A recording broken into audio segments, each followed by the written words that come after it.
Programme frontline विच बहुत बहुत स्वागत दोस्तों। ਅਸੀਂ ਗੱਲਬਾਤ ਕਰਨੀ ਆ ਇਸ ਵੇਲੇ ਖਾਲਸਾ ਕ੍ਰੈਡਿਟ ਯੂਨੀਅਨ ਤੋਂ ਸਰਦਾਰ ਕੁਲਦੀਪ ਸਿੰਘ ਸਿੱਧੂ ਉਹਨਾਂ ਨਾਲ ਅਸੀਂ ਅਕਸਰ 2 ਹਫ਼ਤੇ ਬਾਅਦ ਗੱਲਬਾਤ ਕਰਦੇ ਆ। ਬੈਂਕ ਸੰਬੰਧੀ ਮੌਰਗੇਜ ਸੰਬੰਧੀ ਬਹੁਤ ਸਾਰੇ ਸਾਡੇ ਸਵਾਲ ਹੁੰਦੇ ਆ, ਉਹ ਜਿਹੜੇ ਸਾਨੂੰ ਕਈ ਵਾਰੀ ਮੌਰਗੇਜ ਲੈਣ ਤੋਂ ਬਾਅਦ ਵੀ ਬਹੁਤ ਲੰਬਾ ਸਮਾਂ ਉਹਨਾਂ ਦੇ ਜਵਾਬ ਨਹੀਂ ਮਿਲਦੇ। ਸੁਣੀ ਸੁਣਾਈ ਗੱਲ ਆਪਾਂ ਕਰਦੇ ਰਹਿੰਦੇ ਆ, ਸਮਾਂ ਸਾਡੇ ਕੋਲ ਹੁੰਦਾ ਨਹੀਂ ਕਿ ਅਸੀਂ ਕਦੇ ਕਿਤੇ ਜਾ ਕੇ ਬੈਠ ਕੇ ਉਹਨਾਂ ਕੋਲੋਂ ਚੰਗੀ ਤਰ੍ਹਾਂ ਜਾਣਕਾਰੀ ਲੈ ਸਕੀਏ, ਔਰ ਇਹ ਕੰਮ ਇੰਨਾ ਲੰਬਾ ਚੌੜਾ ਆ, ਇਹਦੀ ਜਾਣਕਾਰੀ ਲਈ ਵੀ ਨਹੀਂ ਜਾ ਸਕਦੀ। ਸੋ ਅਸੀਂ ਕੁਝ ਕੁ ਨੁਕਤੇ ਜਿਹੜੇ ਆਮ ਗੱਲਾਂ ਬਾਤਾਂ ਸਾਡੇ ਕੋਲੇ ਚੱਲਦੀਆਂ ਉਹਨਾਂ ਨਾਲ ਸਾਂਝੀਆਂ ਕਰਦੇ ਹਾਂ। ਅੱਜ ਕੁਝ ਕੁ ਇੱਦਾਂ ਦੇ ਮਹੱਤਵਪੂਰਨ ਨੁਕਤੇ ਉਹਨਾਂ ਨਾਲ ਅਸੀਂ ਸਾਂਝੇ ਕਰਨੇ ਆ। ਸਿੱਧੂ ਸਾਹਿਬ ਬਹੁਤ ਬਹੁਤ ਸਵਾਗਤ ਹੈ ਜੀ, ਜੀ ਆਇਆਂ ਨੂੰ। ਸਤਿ ਸ਼੍ਰੀ ਅਕਾਲ ਜੀ। ਥੈਂਕ ਯੂ ਜੀ, ਸਤਿ ਸ਼੍ਰੀ ਅਕਾਲ। ਸਿੱਧੂ ਸਾਹਿਬ, ਮੌਰਗੇਜ ਬੰਦੇ ਨੇ ਲੈਣੀ ਹੈ, ਸਮੱਸਿਆ ਇਹ ਆਉਂਦੀ ਹੈ ਵੀ ਬੰਦਾ ਕਈ ਵਾਰੀ ਫਸ ਜਾਂਦਾ, ਬੈਂਕ ਕਹਿੰਦੀ ਮੌਰਗੇਜ ਅਪਰੂਵ ਨਹੀਂ ਹੁੰਦੀ। ਕੀ ਤਰੀਕਾ ਹੋ ਸਕਦਾ ਜੀ ਕੋਈ ਹੋਰ? ਦੇਖੋ ਜੀ, ਓਕੇ, ਜਦੋਂ ਬੈਂਕ ਨੇ ਮੌਰਗੇਜ ਦੇਣੀ ਆ, ਦੇਖੋ ਉਹਨੇ ਇਹ ਦੇਖਣਾ ਕਿ ਬੰਦੇ ਦੀ ਰੀਪੇਇੰਗ ਕੈਪੈਸਿਟੀ ਕੀ ਹੈ। ਹਾਂਜੀ, ਠੀਕ ਹੈ ਜੀ। ਜਦੋਂ ਇੱਕ ਆਪਾਂ ਲੈਂਡਰ ਨੂੰ ਦੇਖਦੇ ਹਾਂ, lander always look into the safety and the repayment ਜੀ। ਹੁਣ ਜੋ ਵੀ ਜਿਸ ਤਰ੍ਹਾਂ ਦਾ ਸਿਸਟਮ ਬਣਾਇਆ, ਉਹਦੇ ਵਿੱਚ GDS TDS ਦੀ ਕੈਲਕੂਲੇਸ਼ਨ ਹੁੰਦੀ ਹੈ, gross debt service ratio, total debt service ratio, ਉਹ ਇਸ ਹਿਸਾਬ ਦੇ ਨਾਲ ਬਣਾਈ ਗਈ ਆ ਕਿ ਇਹ ਤਾਂ ਹੈ ਨਹੀਂ ਕਿ ਜੇ ਮੈਨੂੰ 5000 ਦੀ ਮੇਰੀ ਇਨਕਮ ਹੈ ਮਹੀਨੇ ਦੀ, ਤੇ ਮੇਰੀ 5000 ਦੀ ਪੇਮੈਂਟ ਹੈ, ਤੈਨੂੰ ਮੈਂ ਕਮਾਊਂ ਖਾਊਂ, ਘਰ ਦਾ ਖਰਚਾ ਪਲੱਸ ਕਿੱਥੋਂ ਪੈਦਾ ਕਰਨਾ, ਤੇ ਮੈਂ ਕਿੱਥੋਂ ਦੇਵਾਂਗਾ? ਠੀਕ ਹੈ ਜੀ। ਸੋ ਹੁਣ ਆ ਜਾਂਦੀ ਹੈ ਕਿ ਜੇ ਬੈਂਕ ਨੇ ਜਵਾਬ ਦਿੱਤਾ, ਹੁਣ ਦੇਰ ਸੋ ਮੈਨੀ ਥਿੰਗਸ, ਉਹਦੀ ਕੈਲਕੂਲੇਸ਼ਨ ਦੇ ਵਿੱਚੋਂ ਕੀ ਲੈਂਦੇ ਨੇ, ਉਹ ਕਿਸ ਰੇਟ ਤੇ ਕੁਆਲੀਫਾਈ ਕਰਦੇ ਨੇ। ਜਿਵੇਂ ਹੁਣ ਰੀਸੈਂਟਲੀ ਅਗਰ ਤੁਸੀਂ ਦੇਖੋ, ਜਿਵੇਂ ਸਟ੍ਰੈਸ ਟੈਸਟ ਦੁਬਾਰਾ ਹੋ ਗਿਆ, ਉਹਦੇ ਵਿੱਚ ਰੇਟ ਵੱਧ ਗਿਆ 5.25। So if you go to the commercial banks, ਉਹ 5.25 ਤੇ ਕੁਆਲੀਫਾਈ ਕਰਦੇ ਨੇ, but if you go to some of the credit union, they qualify on some less rate, ਉਹਦੇ ਨਾਲ ਉਹ ਕੁਆਲੀਫਾਈ ਕਰ ਦਿੰਦੇ ਨੇ। ਬਟ ਇਹ ਜ਼ਰੂਰੀ ਹੈ ਭਾਜੀ, ਕਿਉਂਕਿ ਉਹਨੇ ਜਦੋਂ ਦੇਖਣਾ ਕਿ ਬੰਦੇ ਨੇ ਰੀਪੇਮੈਂਟ ਆਪਦੀ ਕਿਵੇਂ ਕਰਨੀ ਹੈ। ਸਿਕਿਉਰਿਟੀ ਤਾਂ ਹੋਗੀ, ਉਹ ਤਾਂ ਘਰ ਦੇ ਅਗੇਂਸਟ ਬੈਂਕ ਨੇ ਚਾਰਜ ਪਾ ਲਿਆ, so he secured against that, ਕੁਝ ਉਹਨੇ ਡਾਊਨ ਪੇਮੈਂਟ ਪਾਈ। But the thing is how he gonna repay, ਕੀ ਉਹਦੀ ਰੀਪੇਮੈਂਟ ਕੈਪੈਸਿਟੀ ਹੈਗੀ ਆ? ਉਹ ਬੈਂਕ ਨੇ ਉਹਨੂੰ ਪੈਸੇ ਦਿੱਤੇ ਆ, ਤੇ ਜਦੋਂ ਉਹਨੂੰ ਬੈਕ ਕਰਨੇ ਆ ਮੰਥਲੀ, ਕੀ ਉਹ ਹੀ ਇਜ਼ ਇਨ ਅ ਪੋਜੀਸ਼ਨ ਕਿ ਉਹ ਆਪਦਾ ਘਰ ਦਾ ਖਰਚਾ ਵੀ ਚਲਾ ਕੇ ਆਪਦੀ ਜ਼ਿੰਦਗੀ ਦਾ ਨਿਰਵਾਹ ਵੀ ਕਰਕੇ ਬੈਂਕ ਨੂੰ ਪੈਸੇ ਮੁੜ ਰਹੇ? ਕਈ ਵਾਰੀ ਲੋਕ ਨੁਕਤੇ ਆ ਕੁਝ ਲੋਕਾਂ ਦੇ ਕੋਲੋਂ, ਕਹਿੰਦੇ ਜੇ ਨਹੀਂ ਹੁੰਦੀ ਤਾਂ ਆਹ ਫਲਾਣਾ ਤਰੀਕਾ ਵਰਤ ਲਓ। ਇੱਕ ਨੁਕਤਾ ਇਹ ਦੱਸਦੇ ਆ ਕਿ ਮੇਰੀ ਇਨਕਮ ਨਹੀਂ ਹੈ, ਮੈਂ ਬੈਂਕ ਦੇ ਹਿਸਾਬ ਨਾਲ ਨਹੀਂ ਕੁਆਲੀਫਾਈ ਕਰਦਾ, ਕਹਿੰਦੇ ਗਰੰਟੀ ਪਾ ਲਓ, ਕਿਸੇ ਦੀ ਸਾਈਨ ਕਰਾ ਲਓ। ਉਹ ਕੀ ਚੱਕਰ ਹੁੰਦਾ ਜੀ? ਹਾਂਜੀ, ਤੁਸੀਂ ਕੋਈ ਵੀ ਬਲੱਡ ਰਿਲੇਸ਼ਨ ਨੂੰ ਐਜ਼ ਗਰੰਟਰ ਪਾ ਸਕਦੇ ਹੋ। ਅੱਛਾ ਜੀ। So now what's the difference between the guarantor and the borrower? ਠੀਕ ਹੈ ਜੀ। ਸਪੋਜ਼ ਮੈਂ ਘਰ ਲੈਣਾ, ਮੈਂ ਨਹੀਂ ਕਿਤੇ ਕੁਆਲੀਫਾਈ ਕਰਦਾ, ਤੇ ਮੈਂ ਕਿਸੇ ਨੂੰ ਐਜ਼ ਗਰੰਟਰ ਪਾ ਰਿਹਾ। Okay, the title is under my name. ਜਿਹੜਾ ਘਰ ਹੋਏਗਾ, ਮੌਰਗੇਜ ਦਾ principal borrower will be me, but I use my cousin income or my sister income to qualify for the mortgage. Now, ਉਹ title ਤੇ ਨਹੀਂ ਹੋਏਗੀ, ਬਟ ਜਿਹੜਾ ਵੀ guarantor ਹੋਏਗਾ, he is not on the title, ਮਤਲਬ ਜ਼ਮੀਨ ਜੋ ਘਰ ਹੈ ਉਹਦੇ ਨਾਂ ਤੇ ਨਹੀਂ ਹੋਏਗਾ, but he will be as a guarantor, he is responsible for the payments. Now, ਜੇ ਤੁਸੀਂ ਇਹਨੂੰ ਟੈਕਨੀਕਲ ਟਰਮ ਦੇ ਵਿੱਚ ਦੇਖੋ, ਤੇ ਸਭ ਤੋਂ ਪਹਿਲਾਂ ਤੇ ਬੋਰੋਵਰ ਰਿਸਪੌਂਸਿਬਲ ਹੈ, the principal borrower. ਮਤਲਬ ਗਰੰਟੀ ਪਾਉਣ ਨਾਲ ਮੌਰਗੇਜ ਮਿਲ ਜੂ? Yes. ਅੱਛਾ ਜੀ। Yes, yes. ਜੀ, ਪਹਿਲਾਂ ਮੈਂ ਜ਼ਿੰਮੇਵਾਰ ਹਾਂ, ਤੁਸੀਂ ਦੱਸ ਰਹੇ ਹਾਂ, ਫਿਰ? Yes, but now, ਹੁਣ ਜਦੋਂ ਮੈਂ ਮੌਰਗੇਜ ਲੈਣੀ ਹੈ, then the bank will look into all my obligations. ਮੈਂ ਕਿਤੇ ਪੇਮੈਂਟਸ ਕਰਨੀਆਂ, ਮੇਰੀ ਕ੍ਰੈਡਿਟ ਕਾਰਡ ਦੀਆਂ, ਮੇਰੀਆਂ ਸਾਰੀਆਂ payments. The same way will look into the grantor's obligations. ਅੱਛਾ ਜੀ। ਠੀਕ ਹੈ, ਉਹਦੀਆਂ ਪੇਮੈਂਟਸ ਕਿੰਨੀਆਂ ਨੇ, ਫਿਰ ਉਹਦੇ 'ਚ ਕਿੰਨੀ ਅਨਯੂਜ਼ ਇਨਕਮ ਹੈ, ਫਿਰ ਉਹ ਯੂਜ਼ ਹੋ ਸਕਦੀ ਆ। ਜੇ ਹੁਣ ਉਹ ਵੀ ਨੱਕੋ ਨੱਕ ਹੈਗਾ, ਤੇ ਉਹਦੀਆਂ ਵੀ ਘਰ ਦੀਆਂ ਪੇਮੈਂਟਸ ਹੈਗੀਆਂ, ਕ੍ਰੈਡਿਟ ਕਾਰਡ ਦੀਆਂ ਹੈਗੀਆਂ, ਸੋ ਹੋ ਸਕਦਾ ਤੁਹਾਨੂੰ ਨਾ ਮਿਲੇ, ਕਿਉਂਕਿ ਅਲਟੀਮੇਟਲੀ ਤਾਂ ਉਹੀ ਇਨਕਮ ਦੇ ਕ੍ਰਾਈਟੇਰੀਆ ਦੇ ਵਿੱਚ ਉਹਨਾਂ ਨੇ ਦੇਖਣਾ। ਸੋ ਅਸੀਂ ਉਹਦੀ ਇਨਕਮ, ਅਨਯੂਜ਼ ਇਨਕਮ ਜਿਹੜੀ ਉਹਦੀ ਵਾਧੂ ਇਨਕਮ ਬਚਦੀ ਸੀ, ਅਸੀਂ ਉਹ ਯੂਜ਼ ਕੀਤੀ ਇਸ ਮੌਰਗੇਜ ਦੀ ਐਪਲੀਕੇਸ਼ਨ ਤੇ। So it depends, because lender will look into all the obligations of the borrower as well as the guarantor. ਮਤਲਬ ਜੇ ਮੈਨੂੰ 8 ਲੱਖ ਦੀ ਮੌਰਗੇਜ ਮਿਲ ਸਕਦੀ ਹੈ, ਮੈਂ ਉਹਦੇ ਲਈ ਕੁਆਲੀਫਾਈ ਕਰਦਾ, ਮੈਕਸਿਮਮ ਮੈਨੂੰ 8 ਲੱਖ ਮਿਲ ਸਕਦੀ ਆ, 8 ਲੱਖ ਹੀ ਮੇਰੇ ਕਜ਼ਨ ਨੂੰ ਮਿਲ ਸਕਦੀ ਆ। ਉਹਨੇ ਆਪਣੀ ਮੌਰਗੇਜ ਲਈ ਹੈ 8 ਲੱਖ ਦੀ, ਮੈਂ ਆਪਣੀ ਮੌਰਗੇਜ ਲੈ ਲਈ 8 ਲੱਖ ਦੀ, ਮੈਨੂੰ ਹੁਣ ਉਹ ਗਰੰਟੀ ਪਾ ਸਕਦਾ? 100% ਪਾ ਸਕਦਾ, ਪਰ ਕੀ ਉਹ ਕੁਆਲੀਫਾਈ ਕਰੂਗਾ 8 ਲੱਖ ਤੋਂ ਵੱਧ ਨੂੰ? ਅੱਛਾ, ਉਹ 8 ਲੱਖ ਤੋਂ ਵੱਧ ਕਰਨਾ ਪੈਣਾ? ਹਾਂਜੀ, ਕੀ ਉਹਨੂੰ ਕੁਆਲੀਫਾਈ ਕਰੇਗਾ? ਹੁਣ ਸਪੋਜ਼ ਤੁਸੀਂ ਇੱਕ ਨੈਕਸਟ ਪ੍ਰਾਪਰਟੀ ਦੇ ਵਿੱਚ ਇਨਵੈਸਟ ਕਰਨਾ ਚਾਹੁੰਦੇ and you are asking for $1 million mortgage, ਠੀਕ ਹੈ, then we will look into your income and the guarantors, ਤੁਹਾਡੇ ਕਜ਼ਨ ਜਾਂ ਬ੍ਰਦਰ, ਉਹਦੀ ਇਨਕਮ ਨੂੰ ਕੀ ਉਹ ਦੋਨਾਂ ਦੀ ਕਲੱਬ ਕਰਕੇ GDS TDS ਦੀ ਰੇਸ਼ੋਜ਼ ਦੇ ਵਿੱਚ ਆਉਂਦੀਆਂ ਨੇ, ਕੀ ਤੁਸੀਂ ਸਟਿਲ ਕੁਆਲੀਫਾਈ ਕਰਦੇ ਹੋ? ਇਹ ਜ਼ਰੂਰੀ ਨਹੀਂ ਹੈਗਾ ਕਿ ਜੇ ਉਹ ਮੈਂ ਗਰੰਟਰ ਪਾਤਾ ਤੇ ਮੈਨੂੰ ਮੌਰਗੇਜ ਮਿਲ ਜਾਊਗੀ, ਨੋ। ਫਿਟ ਆਊਟ ਕ੍ਰਾਈਟੇਰੀਆ ਉਹੀ ਹੈ ਕਿ ਤੁਹਾਨੂੰ ਇਨਕਮ ਯੂਜ਼ ਕਰਕੇ ਕੱਲੀ ਇਨਕਮ ਹੀ ਨਹੀਂ ਅਸੀਂ ਗਰੰਟਰ ਦੀ ਦੇਖਣੀ, ਅਸੀਂ ਉਹਦੀਆਂ ਲਾਇਬਿਲਿਟੀਜ਼ ਵੀ ਦੇਖਣੀਆਂ ਨੇ। ਇਹਦਾ ਮਤਲਬ ਜੇ ਮੈਂ ਕਿਸੇ ਦੀ ਗਰੰਟੀ ਪਾ ਦੇਵਾਂ, ਵੀ ਕੋਈ ਕਹਿੰਦਾ ਮੌਰਗੇਜ ਲੈਣੀ, ਮੇਰੀ ਗਰੰਟੀ ਪਾ ਦਿਓ, ਕੁਆਲੀਫਾਈ ਮੈਂ ਕਰਦਾ, ਕੱਲ ਨੂੰ ਜੇ ਮੈਂ ਮੌਰਗੇਜ ਲੈਣੀ ਹੈ ਤਾਂ ਮੇਰੀ ਮੌਰਗੇਜ 'ਚ ਉਹ ਦਿੱਕਤ ਆਊਗੀ? ਯੈਸ, ਜਿਹਦੀ ਮਤਲਬ ਜਿਹਦੀ ਮੈਂ ਗਰੰਟੀ ਪਾਈ ਆ, ਉਹ ਮੇਰੇ 'ਚ ਵੀ ਕੈਲਕੂਲੇਟ ਹੋਊਗੀ? 100% ਹੋਏਗੀ। ਤੇ ਜਿਹੜੇ ਜਿਸ ਬੰਦੇ ਨੇ ਉਹ ਚੀਜ਼ ਘਰ ਖਰੀਦਿਆ ਉਹਦੇ ਲਈ ਵੀ ਉਹ ਨਹੀਂ ਹੈ? ਉਹ ਤੇ ਹੈ ਹੀ ਹੈ, ਕਿਉਂਕਿ ultimately what the definition, technical definition of the guarantor is, you are liable. ठीक है, you are liable, you are a co-signer, you are liable for that. Something happened to this person, he is not able to pay the payments on agreed terms, जो भी उन्होंने financial institution ने या credit union ने जो भी agreed terms हैगे ने, अगर वो follow नहीं करता, then liability on the guarantor. ਇਹਦਾ ਮਤਲਬ ਇਹ ਹੋਇਆ ਕਿ ਇੱਕ ਤਰ੍ਹਾਂ ਦੇ ਨਾਲ ਉਹ ਮੌਰਗੇਜ ਗਰੰਟੀ ਪਾਉਣ ਵਾਲੇ ਦੇ ਸਿਰ ਤੇ ਵੀ ਆ ਗਈ ਆ? 100% ਗਰੰਟੀ ਉਹਦੀ ਆ ਗਈ ਆ, ਪੇ ਭਾਵੇਂ ਕਿ ਜਿਹੜਾ ਭਾਵੇਂ ਕੋਈ ਮੇਨ ਬੋਰੋਵਰ ਕਰਦਾ ਪਿਆ, ਬਟ ਐਜ਼ ਪਰ ਐਜ਼ ਉਹਨੇ ਨੈਕਸਟ ਜਦੋਂ ਕਿਤੇ ਵੀ ਜਾਣਾ ਆਪਦੀ ਕੈਲਕੂਲੇਸ਼ਨ ਕਰਾਉਣੀ ਹੈ ਤਾਂ ਗਰੰਟਰ ਦੇ ਤੇ ਵੀ ਉਹ ਚੀਜ਼ ਖੜੀ ਹੋਏਗੀ। ਮਤਲਬ ਜੇ ਮੈਂ ਕਿਸੇ ਹੋਰ ਬੈਂਕ ਦੇ ਕੋਲ ਚਲਿਆ ਜਾਣਾ, ਗਰੰਟੀ ਮੈਂ ਕਿਸੇ ਹੋਰ ਬੈਂਕ 'ਚ ਪਾਈ ਆ, ਤਾਂ ਉਹਨਾਂ ਨੂੰ ਪਤਾ ਹੋਊਗਾ ਕਿ ਇਸ ਬੰਦੇ ਨੇ ਗਰੰਟੀ ਪਾਈ ਆ। ਕ੍ਰੈਡਿਟ ਬਿਊਰੋ ਤੇ ਸਾਰਾ ਕੁਝ ਆ ਜਾਂਦਾ ਹੈ। ਗਰੰਟਰ ਦੀਆਂ ਹੋਰ ਜ਼ਿੰਮੇਵਾਰੀਆਂ ਕਿਹੜੀਆਂ ਹੁੰਦੀਆਂ, ਜਾਂ ਕਿਸ ਗੱਲ ਦਾ ਖਿਆਲ ਰੱਖਣਾ ਚਾਹੀਦਾ, ਜਾਂ ਉਹਦੇ ਉੱਤੇ ਕੀ ਲਾਇਬਿਲਿਟੀ ਕੀ ਹੈ ਉਹਦੀ? ਫਿਰ ਜੀ ਦੇਖੋ, ਇਹ ਜਨਰਲ ਟਰਮ ਦੇ ਵਿੱਚ ਅਗਰ ਆਪਾਂ ਵੈਸੇ ਗੱਲ ਕਰੀਏ ਇੱਕ ਲੇਮੈਨ ਦੀ ਲੈਂਗੁਏਜ ਦੇ ਵਿੱਚ, ਤੇ ਗਰੰਟਰ ਦੀਆਂ ਜ਼ਿੰਮੇਵਾਰੀਆਂ ਤਾਂ ਸਭ ਤੋਂ ਪਹਿਲੀ ਤਾਂ ਇਹ ਹੈ ਕਿ ਸੇਮ ਐਜ਼ ਬੋਰੋਵਰ। ਅੱਛਾ ਜੀ। ਹਾਂਜੀ, ਪੇਮੈਂਟ ਦੇ ਲਈ ਉਹ ਰਿਸਪੌਂਸਿਬਲ ਆ, ਹਾਂ, ਪਰ ਉਹ ਪੇਮੈਂਟ ਬੋਰੋਵਰ ਪਹਿਲਾਂ ਕਰੀ ਜਾ ਰਿਹਾ। If something happen then the bank or the financial may talk to the guarantor or sue the guarantor, right? ਉਸ ਤੋਂ ਬਾਅਦ ਕਿਹੜੀਆਂ ਚੀਜ਼ਾਂ ਧਿਆਨ 'ਚ ਰੱਖਣੀਆਂ ਚਾਹੀਦੀਆਂ ਨੇ, ਤੇ ਆਲਵੇਜ਼ ਬੰਦੇ ਦਾ ਫਾਈਨੈਂਸ਼ੀਅਲ ਬਿਹੇਵੀਅਰ ਦੇਖਣਾ ਚਾਹੀਦਾ। ਮੈਂ ਜਿਹਦੀ ਗਰੰਟੀ ਪਾ ਰਿਹਾ ਕਿ ਉਹ ਆਪਦੀ ਫਾਈਨੈਂਸ਼ੀਅਲ ਆਬਲੀਗੇਸ਼ਨਸ ਕਿਸ ਤਰ੍ਹਾਂ ਮੈਨੇਜ ਕਰਦਾ, ਉਹਦਾ ਐਟੀਟਿਊਡ ਕੀ ਹੈ toward the finances, does he manage all the things in a proper way, or ਜਾਂ ਉਹਦੀ ਕੋਈ ਜਿਹੜੀ ਇਨਕਮ ਸਟਰੀਮ ਹੈਗੀ ਆ ਉਹ ਪਰਮਾਨੈਂਟ ਹੈਗੀ ਆ, ਅੱਛੀ ਇਨਕਮ ਉਹ ਅਰਨ ਕਰਦਾ, ਉਹਦਾ ਫਿਊਚਰ ਹੈਗਾ ਵਧੀਆ ਉਸ ਫੀਲਡ ਦਾ, ਹੈ ਨਾ।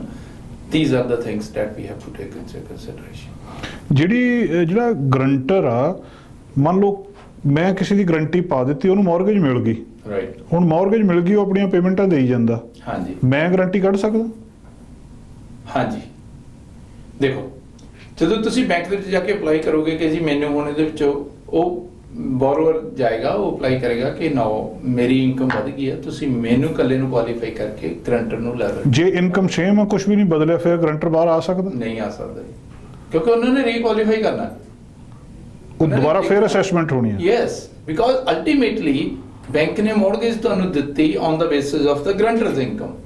ਹਾਂਜੀ, ਹੁਣ ਗਰੰਟਰ ਜੇ ਬਾਹਰ ਜਾਣਾ ਚਾਹੁੰਦਾ ਜਾਂ ਬੋਰੋਵਰ ਗਰੰਟਰ ਬਾਹਰ ਜਾਣਾ ਚਾਹੁੰਦਾ, ਦੈਨ ਫਿਰ bank or the financial institution will look into ਕਿ ਕੀ ਤੇਰੀ ਇਕੱਲੇ ਦੀ ਜਾਂ ਜੋ ਵੀ ਫੈਮਿਲੀ ਦੀ ਇਨਕਮ ਉਹਦੇ ਨਾਲ ਕੀ ਤੂੰ ਕੁਆਲੀਫਾਈ ਕੀਤਾ ਕਰ ਸਕਦਾ, ਹੁਣ ਤੂੰ ਪੇਮੈਂਟਸ ਦੇ ਸਕਦਾ। ਕੁਆਲੀਫਿਕੇਸ਼ਨ ਮੀਨ ਕਿ are you able to repay, like ਤੇਰੀ ਰੀਪੇਮੈਂਟ ਕੈਪੈਸਿਟੀ ਹੈਗੀ ਆ।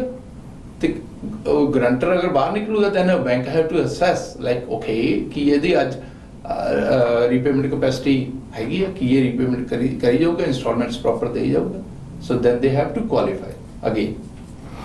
ਜਿਹੜੀ ਤੁਸੀਂ ਪਹਿਲੀ ਗੱਲ ਕਹੀ ਹੈ ਕਿ ਜਿਹੜਾ ਗਰੰਟਰ ਆ ਉਹ ਟਾਈਟਲ ਦੇ ਉੱਤੇ ਨਹੀਂ ਹੋਣਾ, ਨਹੀਂ ਕਿ ਇੱਕ ਬੰਦੇ ਨੇ ਘਰ ਲਿਆ, ਗਰੰਟੀ ਕਿਸੇ ਦੇ ਕੋਈ, ਘਰ ਉਸ ਬੰਦੇ ਦਾ ਹੀ ਆ ਜਿਹਨੇ ਖਰੀਦਿਆ ਆ, ਪਰ ਜੇ ਉਹ ਪੇਮੈਂਟ ਉਹਦੇ ਕੋਲ ਨਹੀਂ ਦਿੱਤੀ ਜਾਂਦੀ ਤਾਂ ਪੇਮੈਂਟ ਦੀ ਜ਼ਿੰਮੇਵਾਰੀ ਗਰੰਟਰ ਦੀ ਹੈਗੀ ਹੈ, because you are ਗੋਣਾ sign the legal document with the bank. ਇੱਕ ਗਰੰਟਰ ਤੋਂ ਬਿਨਾਂ ਹੋਰ ਨੁਕਤਾ ਦੱਸਦੇ ਆ ਕਿ ਤੁਹਾਡੇ ਘਰ ਦੇ ਵਿੱਚ ਤੁਸੀਂ ਬੇਸਮੈਂਟ ਜਾਂ ਕੋਈ ਚੀਜ਼ ਰੈਂਟ ਤੇ ਦੇ ਦਿੰਦੇ ਆ, ਉਹ ਰੈਂਟ ਤੁਹਾਡੀ ਇਨਕਮ ਵਜੋਂ ਯੂਜ਼ ਕਰ ਲਈ ਜਾਂਦੀ ਕਿ ਇਹ ਬੰਦੇ ਨੂੰ ਇਹ $1500 ਇਹਦੀ ਇਨਕਮ ਆ ਤੇ ਉਹ ਕੁਆਲੀਫਾਈ ਕਰ ਜਾਂਦਾ, ਇਹ ਵੀ ਤਰੀਕਾ ਹੁੰਦਾ ਜੀ? ਹਾਂਜੀ, ਦੇਖੋ ਜਿਹੜੀ ਰੈਂਟਲ ਇਨਕਮ ਹੈ ਨਾ ਜੀ, ਉਹਨੂੰ ਡਿਫਰੈਂਟ ਆਰਗੇਨਾਈਜੇਸ਼ਨਸ ਡਿਫਰੈਂਟ ਤਰੀਕੇ ਨਾਲ ਲੈਂਦੇ ਨੇ। ਹੁਣ ਤੁਸੀਂ ਘਰ ਲੈਣਾ, ਠੀਕ ਹੈ ਜੀ, ਉਹਦੇ ਵਿੱਚ ਇੱਕ ਬੇਸਮੈਂਟ ਸਵੀਟ ਹੈਗੀ ਆ, ਲੀਗਲ ਬੇਸਮੈਂਟ ਸਵੀਟ ਹੈਗੀ ਆ, it has different kitchen and ਉਹਦੇ ਚ ਵਾਸ਼ਰੂਮ ਹੈਗਾ, ਇੱਕ ਡਿਫਰੈਂਟ ਸੈਟ ਹੈਗਾ, ਸੈਪਰੇਟ ਐਂਟੀਟੀ ਹੈ ਘਰ ਦੇ ਨਾਲੋਂ, ਐਂਟਰੀ ਉਹਦੀ ਨਾ ਸੈਪਰੇਟ ਹੈਗੀ ਆ। Then they will ask for the appraiser what the rental value in this area. So ਹੁਣ ਉਹ ਡਿਪੈਂਡ ਕਰਦਾ ਉਸ ਫਾਈਨੈਂਸ਼ੀਅਲ ਇੰਸਟੀਟਿਊਸ਼ਨ ਦੀ ਪਾਲਿਸੀ ਕੀ ਹੈ ਟੂਵਰਡਸ ਦ ਰੈਂਟਲ ਇਨਕਮ।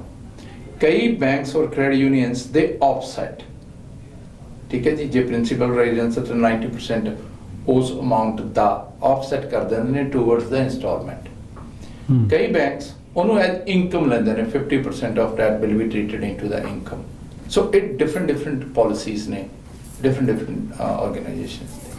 ਇੱਕ ਕਹਿੰਦੇ ਜੇ ਕਿਸੇ ਨੇ ਘਰ ਲੈਣਾ ਹੋਵੇ ਤਾਂ ਉਹਦੀ ਬੇਸਮੈਂਟ ਦੇ ਨਾਲ ਮੌਰਗੇਜ ਮਿਲਣ 'ਚ ਸੌਖ ਹੋ ਜਾਂਦੀ ਕਿਉਂਕਿ ਉਹ ਇਨਕਮ ਮਿਲ ਜਾਂਦੀ ਆ।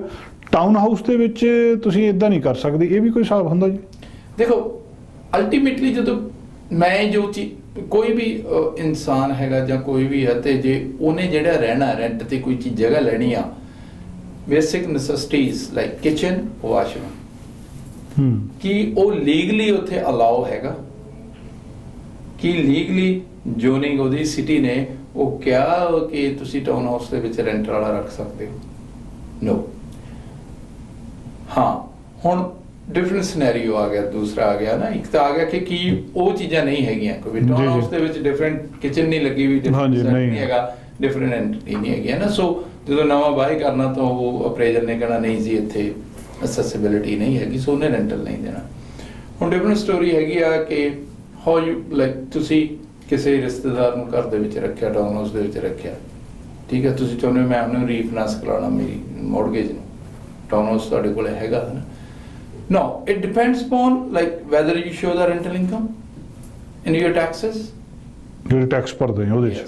ਅੱਛਾ, it depends। ਜੋ ਰੀਫਾਈਨਾਂਸ ਜਦੋਂ ਕਰਨੀ ਆ ਉਦੋਂ ਅਸੀਂ ਦੇਖਣਾ, ਬੈਂਕਸ ਨੇ ਦੇਖਣਾ, ਕ੍ਰੈਡਿਟ ਯੂਨੀਅਨ ਨੇ ਦੇਖਣਾ ਕਿ ਜੋ ਵੀ ਤੁਹਾਨੂੰ ਰੈਂਟਲ ਇਨਕਮ ਆਉਂਦੀ ਹੈ ਕੀ ਤੁਸੀਂ ਟੈਕਸ ਵਿੱਚ ਡਿਕਲੇਅਰ ਕੀਤੀ ਵੀ ਹੈ, ਦੈਨ ਕੀ ਤੁਸੀਂ ਲੀਗਲੀ ਅਲਾਉਏਬਲ ਹੈਗੇ ਹੋ ਉਸ ਨੂੰ ਐਜ਼ ਰੈਂਟ ਕਰਨ।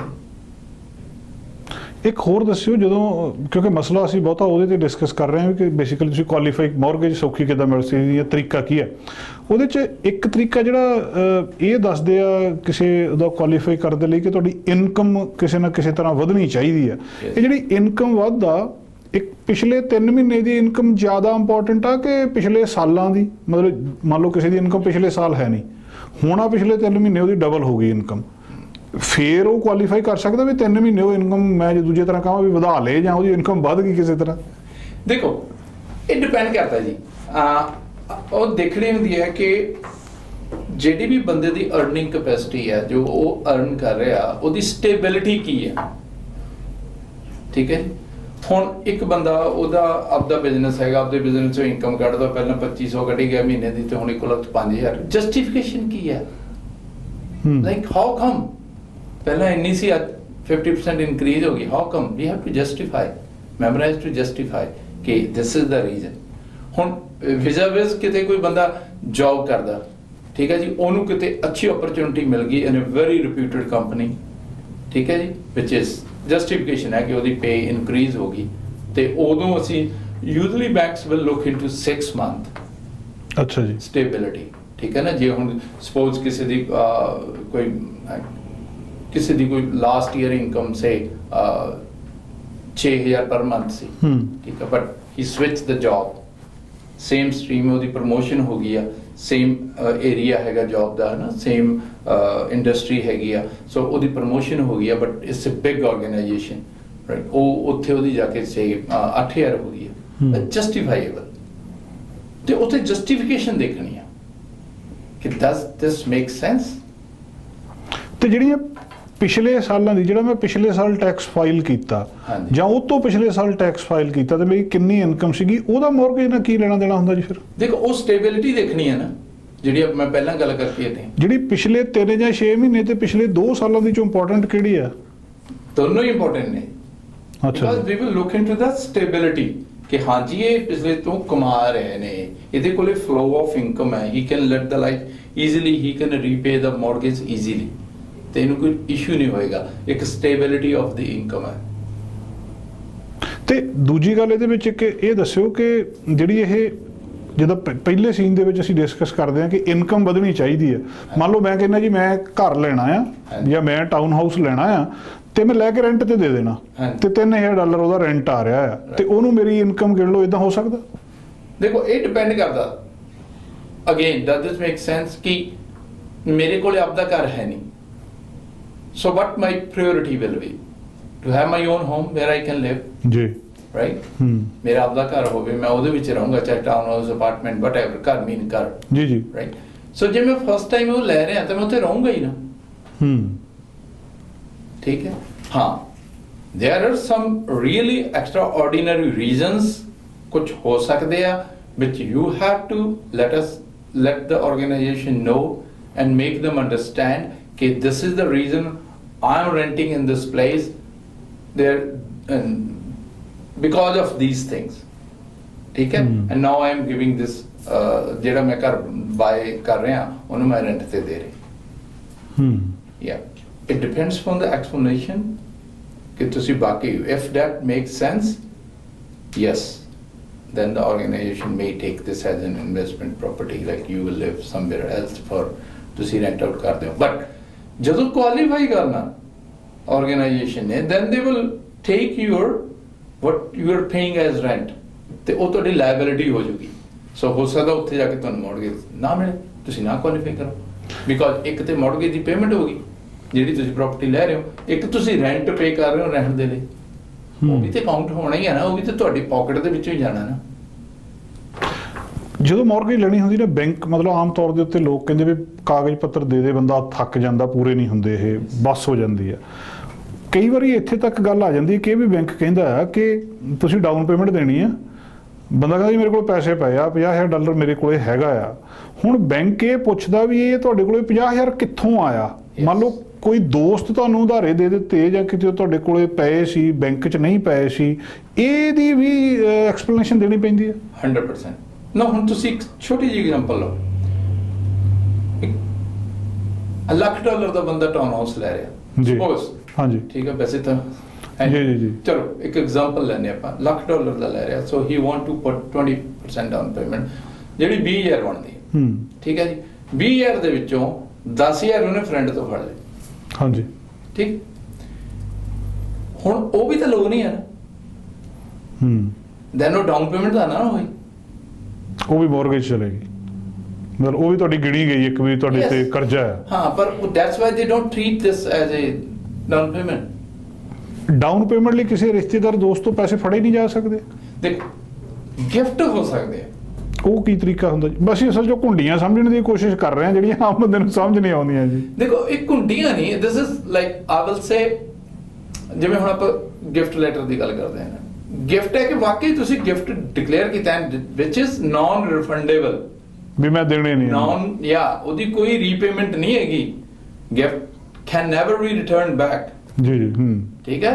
then the person who is giving the gift, he has to give the undertaking ਕਿ ਆਹ ਚੀਜ਼ ਜੀ ਮੈਂ ਇਹਨਾਂ ਨੂੰ ਗਿਫਟ ਕਰ ਰਿਹਾ। that's why majority of the organizations they take the gift from the immediate or the blood relations, ਹਰ ਇੱਕ ਤੋਂ ਨਹੀਂ, like how it makes sense you giving me 10,000 bucks, why? there may be some consideration, right? ਜੀ ਹਾਂ, parents usually make sense कि बच्चे ने घर लेना तो parents will, because yeah it's our culture, so parents will give the money, that's or brother or sister like oh they sakte hai, but again they have to declare, they have to give the undertaking that this is the gift and which is non returnable, non repayment of the ਉਹਨੂੰ as gift ਦੇਤਾ ਬਸ ਭੁੱਲ ਜਾਓ। ਤੇ ਤੇ ਇੱਕ ਮੰਨ ਲਓ ਕਿਸੇ ਨੇ $1,00,000 ਡਾਊਨ ਪੇਮੈਂਟ ਦੇਣੀ ਆ, 10,000 ਉਹਦੇ ਕੋਲੇ ਘਰ ਕੈਸ਼ ਪਿਆ, ਬੈਂਕ ਉਸ ਕੈਸ਼ ਦੀ ਵੀ ਡਿਟੇਲ ਮੰਗਦਾ, ਫਿਰ ਉਹ ਵੀ ਦੱਸਣਾ ਪਊ ਕਿੱਥੋਂ ਆਇਆ ਜੀ, ਭਾਵੇਂ ਉਹਨੇ ਜੋੜ ਕੇ ਰੱਖਿਆ ਹੋਵੇ। ਯੈਸ, ਨਾ ਦੇਖੋ ਜਿਹੜਾ ਕੈਸ਼ ਹੈ ਜੀ, ਮੈਂ ਕਿਉਂ ਜੋੜ ਕੇ ਰੱਖੂੰਗਾ ਘਰੇ ਕੈਸ਼?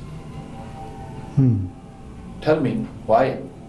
ਮੰਨ ਲਓ ਕੋਈ ਟੈਕਸੀ ਚਲਾਉਂਦਾ ਆ, ਉਹ ਰੱਖੀ ਜਾਂਦਾ ਘਰ ਆਪਣੇ ਕੋਲੇ, ਉਹਦੇ ਕੋਲੇ ਪਿਆ ਹੈ, then why not he deposit into that? Because if he is reporting that taxable income in the T1 general, then why, like ਉਹਨੂੰ ਫਿਰ ਪ੍ਰੂਵ ਕਰਨਾ ਪੈਣਾ ਕਿ ਇਹ ਮੇਰਾ ਕੈਸ਼ ਹੈ ਜੀ, ਮੇਰੇ ਘਰੇ ਪਿਆ ਸੀ, ਮੈਂ whatever, but I already tax counted ਇਹਨੂੰ ਕੀਤਾ ਹੋਇਆ, counted for ਆਏ ਟੈਕਸ ਦੇ ਲਈ, it's already declared in the T1 general, why not?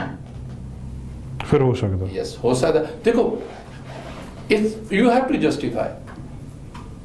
ਮੰਨ ਲਓ ਡਾਊਨ ਪੇਮੈਂਟ ਕੋਈ ਇੰਡੀਆ ਤੋਂ ਲੈ ਆਉਂਦਾ, ਉਹਦੇ ਕੋਲੇ ਕੋਈ ਜ਼ਮੀਨ ਸੀ, ਉਹਨੇ ਉਹ ਵੇਚਤੀ, ਉਹਦੇ ਕੋਲ ਬੈਂਕ 'ਚ ਉੱਥੇ ਪੈਸੇ ਪਏ ਸੀ 5-7 ਸਾਲ ਪੁਰਾਣੇ, ਉਹਦਾ ਫਿਰ ਕੀ, ਉਹਦਾ ਪ੍ਰੂਫ ਕੀ ਦੇਣਾ ਪਊਗਾ, ਜਾਂ ਉਹ ਵੀ ਓਕੇ ਹੁੰਦੀ ਹੈ? Yes, why not? ਲਾਈਕ ਤੁਸੀਂ ਵਾਇਰ ਟ੍ਰਾਂਸਫਰ ਕਰੋਗੇ directly from India to whatever, right? From your country to this financial institution, ਜਿਹੜੀ ਵੀ financial institution deal ਕਰਦੇ ਹੋ, so wire transfer ਹੋਣੀ ਹੈ, plus you have all the deed, sale purchase agreement to see, you can produce that paper ਕਿਉਂਕਿ ਇਹ ਮੇਰੇ ਨਾਲ ਤੇ property ਸੀ, ਮੈਂ ਸੇਲ ਕੀਤੀ ਹੈ, and this is what the money is, okay? ਜੀ ਆਖਰੀ ਸਵਾਲ, ਜੇ ਕਿਸੇ ਬੰਦੇ ਨੇ ਮੌਰਗੇਜ ਲੈਣੀ ਆ, ਉਹ ਉਸ ਬੈਂਕ ਨੂੰ ਜਾਂ ਕਿਸੇ ਇੰਸਟੀਟਿਊਸ਼ਨ ਨੂੰ ਪਹਿਲਾਂ ਜਾ ਕੇ ਮਿਲ ਲੈਂਦਾ ਕਿ ਮੈਂ ਅਜੇ ਸੋਚ ਰਿਹਾ 6 ਮਹੀਨੇ ਬਾਅਦ ਲੈਣ ਲਈ ਜਾਂ ਸਾਲ ਬਾਅਦ, ਮੈਨੂੰ ਕਿਹੜੀਆਂ ਗੱਲਾਂ ਦਾ ਖਿਆਲ ਰੱਖਣਾ ਚਾਹੀਦਾ, ਟੈਕਸ ਵਿੱਚ, ਲਾਇਬਿਲਿਟੀ, ਕ੍ਰੈਡਿਟ ਕਾਰਡ, ਕਾਰ ਦੀ ਪੇਮੈਂਟ, ਕੁਛ ਮਦਦ ਹੋ ਸਕਦੀ ਹੈ ਇਹਦੇ ਨਾਲ? ਓ ਯੈਸ, ਐਡਵਾਈਸ ਹੈ ਜੀ, that what we are here for ਜੀ। ਐਡਵਾਈਸ ਦੇਣੀ, ਮੈਂਬਰ ਨੂੰ ਗਾਈਡ ਕਰਨਾ, that what we are here for. ਇਸ ਲਈ ਅਸੀਂ ਇੱਥੇ ਬੈਠੇ ਹਾਂ ਕਿ ਕੋਈ ਵੀ ਅਗਰ, why not, we will help it out ਕਿ this is the way you can do your financial planning or whatever, ਕਿ ਇਸ ਤਰ੍ਹਾਂ ਤੁਸੀਂ ਆਪਣੀ ਬਜਟਿੰਗ ਕਰ ਸਕਦੇ ਹੋ, that what we are here for, we can give the proper advice। ਜੀ ਬਹੁਤ ਬਹੁਤ ਸ਼ੁਕਰੀਆ ਸਿੱਧੂ ਸਾਹਿਬ, ਤੁਸੀਂ ਸਮਾਂ ਕੱਢਿਆ, ਸਾਡੀ ਬੇਨਤੀ ਨੂੰ ਸਵੀਕਾਰ ਕੀਤਾ, ਮਿਹਰਬਾਨੀ ਜੀ, thank you very much. Thank you very much ਜੀ। ਦੋਸਤੋ, ਅਸੀਂ ਗੱਲਬਾਤ ਕੀਤੀ ਸਰਦਾਰ ਕੁਲਦੀਪ ਸਿੰਘ ਸਿੱਧੂ ਹੁਣਾਂ ਨਾਲ, ਬਹੁਤ ਹੀ ਕੰਮ ਦੀਆਂ ਗੱਲਾਂ ਅਸੀਂ ਉਹਨਾਂ ਦੇ ਨਾਲ ਕੀਤੀਆਂ, ਔਰ ਇਹ ਬਹੁਤ ਮਹੱਤਵਪੂਰਨ ਨਾਲ ਆਉਣ ਵਾਲੇ ਦਿਨਾਂ ਦੇ ਵਿੱਚ ਵੀ ਅਸੀਂ ਹਰ 2 ਹਫ਼ਤੇ ਬਾਅਦ ਇਹ ਗੱਲਾਂ ਬਾਤਾਂ ਜਾਰੀ ਰੱਖਾਂਗੇ। ਆਸ਼ਵੰਦ ਹਾਂ ਕਿ ਤੁਹਾਡੇ ਲਈ ਇਹ ਕਿਸੇ ਨਾ ਕਿਸੇ ਤਰ੍ਹਾਂ ਲਾਭਦਾਇਕ। ਸਾਡਾ ਹਰ ਇੱਕ ਪ੍ਰੋਗਰਾਮ ਦੇਖਣ ਤੇ ਸਾਡੇ ਨਾਲ ਜੁੜਨ ਲਈ ਸਬਸਕ੍ਰਾਈਬ ਕਰੋ ਚੈਨਲ ਪੰਜਾਬੀ ਤੇ ਨੋਟੀਫਿਕੇਸ਼ਨ ਲਈ ਬੈਲ ਆਈਕਨ ਵਾਲੇ ਬਟਨ ਤੇ ਕਲਿੱਕ ਕਰੋ।